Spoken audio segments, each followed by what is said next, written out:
मात्र हम अमरीकी वालों को ये दिखा देंगे कि हम भी उनसे कम नहीं, हम चुरिया नहीं पड़ेंगे, हम उनको एक जवाब देंगे। একদিকে মোদি এরকম ডায়লগ দিতেছে, অপরদিকে ডোনাল্ড ট্রাম্পের কাছে এই খবর গেছে, ট্রাম্পকে what make it double 50% tax to the Indian government. মানে এক ঘোষণার পর শেষ। ভারত এবং আমেরিকার মধ্যে একটা যুদ্ধ চলছে, শুল্ক যুদ্ধ। বাংলাদেশ চিপা দিয়ে হালকা বের হয়ে আসছে, যদিও আমাদের উপর অনেকখানি চাইপা গেছে, তারপরেও পরিস্থিতি যা দেখা যাইতেছে সেটা কিন্তু ভিন্ন বার্তা দিচ্ছে। তবে এই অবস্থানটা থাকবে না, যদি থাকে তাহলে বাংলাদেশের কপাল খুলে গেছে। কিভাবে বাংলাদেশের কপাল খুলছে দেখেন, আপনার রাশিয়া থেকে অপরিশোধিত তেল আমদানি অব্যাহত রাখার শাস্তি হিসাবে ভারতের উপর অতিরিক্ত 25% শুল্ক আরোপ করেছেন প্রেসিডেন্ট ট্রাম্প।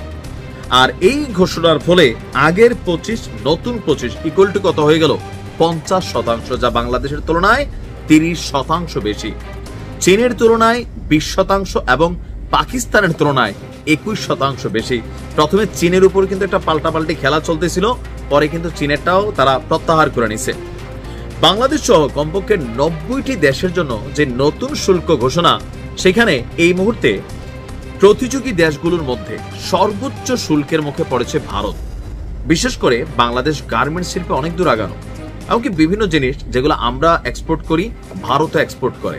তো এখন যে অবস্থানটা আছে শুল্ক যুদ্ধে, যদি ভারতের উপর আমেরিকা এই শুল্কটা অব্যাহত রাখে, তাহলে সেই ক্ষেত্রে অনেক বড় ধরনের একটা অ্যাডভান্টেজ পাবে বাংলাদেশ। আর এটা ব্যবসার মধ্যে প্রতিযোগিতা আছে।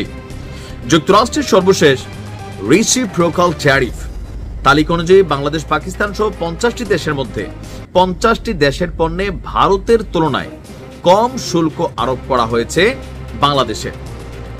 ট্রাম্প সম্প্রতি ইউরোপীয় ইউনিয়ন, জাপান এবং দক্ষিণ কোরিয়ার সঙ্গেও নতুন বাণিজ্য চুক্তি করেছেন, যা ভারতের উপর আরো চাপ বাড়িয়ে দিয়েছে।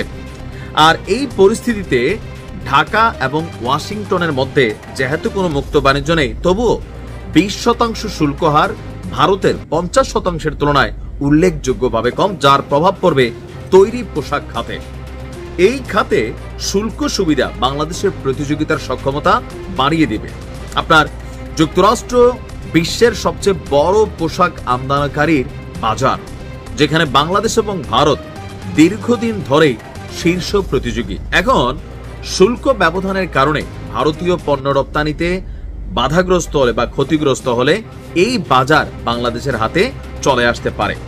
আর নতুন এই শুল্ক হার কার্যকর হবে আগামী 7ই আগস্ট থেকে। এশিয়ার অন্যান্য রপ্তানিকারক দেশও ভারতের তুলনায় ভালো অবস্থান আছে এই মুহূর্তে। ভিয়েতনাম তারা 20% আছে, মালয়েশিয়া, ইন্দোনেশিয়া, ফিলিপিন 19% আছে। ফলে বৈদ্যুতিক এবং ইলেকট্রনিক্স পণ্যের বাজারে এসব দেশের প্রবেশাধিকার ভারতের তুলনায় অনেক বেশি হতে পারে। চামড়া, আরো বিভিন্ন জুতা শিল্প, এগুলো যুক্তরাষ্ট্রে এই মুহূর্তে যে খেলাটা চলতেছে, আমি জানি যে আমার ধারণা এটা থাকবে না। আবার ভারত যদি দেইরামি করে ট্রাম্পের সাথে, এটা তো ডিফারেন্ট একটা ক্যারেক্টার, সো এই ক্ষেত্রে ট্রাম্প কিন্তু ঝুঁকবে না। বলে ভাই চীনের বেলায় তো ঝুঁকলো, চীনের হিসাবটা আলাদা। কারণ চীন যদি সারা পৃথিবীতে পণ্য রপ্তানি বন্ধ করে দেয়, নিজেরাও বিপদে পড়বে, কিন্তু অন্যান্য দেশের মানুষরা আরো বড় বিপদে পড়বে। কেন?